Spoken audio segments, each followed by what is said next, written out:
নমস্কার বন্ধুরা, সবাইকে সুপ্রভাত। আশা করছি সকলে ভালো আছো।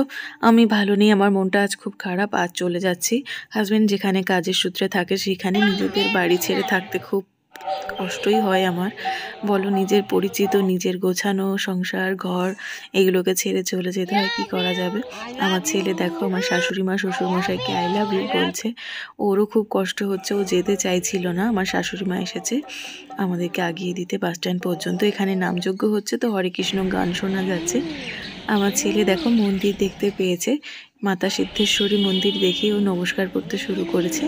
কিছুদিন হলো দেখছি মন্দির দেখলে নমস্কার করে, ও এই জিনিসটা শিখেছে কিছুদিন হলো। এখান থেকে বাসে চেপে যাব আমরা পলাশী স্টেশনে, তারপর পলাশী স্টেশন থেকে ট্রেনে চেপে যাব বহরমপুর কোর্ট স্টেশনে।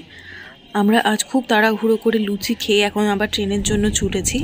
এই মাত্রই জানতে পারলাম সব ট্রেন ক্যান্সেল হয়ে গেছে, রাত 9টার পর আবার ট্রেন স্টার্ট হবে।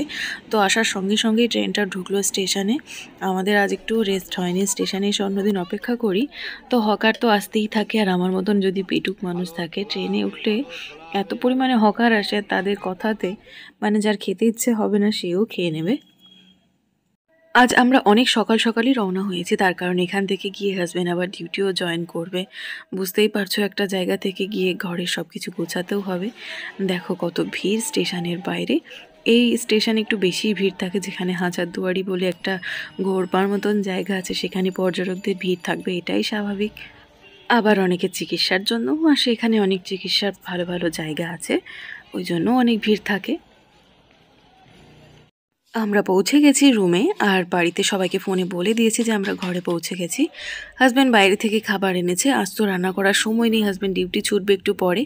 আর সবজিও বাড়ন্ত আছে ঘরে, তো এনেছে ডাল, শুক্তো, একটা মিক্স সবজি। ছেলের জন্য আগে চিপস আর পাঁপড় ভাজাটা বের করলাম, ওর পুরনো খেলনা পেয়ে খুব খুশি।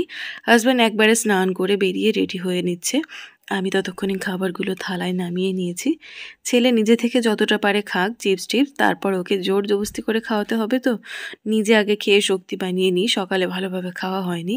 অনেক তাড়াহুড়ো করে বেরোনোর চক্করে একদম খালি পেটেই বেরিয়েছি। ছেলেকে শুধু ওটস খাইয়ে এনেছি বাড়ি থেকে, আর একটা এনেছে পনিরের মিক্স সবজি। দেখা যাক ছেলেকে পনির খাওয়ানো যায় কিনা। খাবারগুলো খুব টাটকা আর ভালো টেস্টও আছে। এই খাবারগুলো আমাদের ঘরের কাছাকাছি একটা রেস্টুরেন্ট থেকে আনিয়েছে। হাজব্যান্ড আবার সবজিও এনে রেখেছে যাতে রাত্রে খাবারগুলো রান্না করতে পারি। এখন খেয়ে নিচ্ছি খুব তাড়াহুড়ো করে, খুব খিদে পেয়েছিল। হাজব্যান্ড বেরিয়ে পড়েছে ডিউটি যাওয়ার জন্য, আমার ছেলে বাই বাই করার জন্য এসেছে। ওর বাবাকে সি ইউ এগেইন বলছে, বলছে বাবা সি ইউ এগেইন লেটার।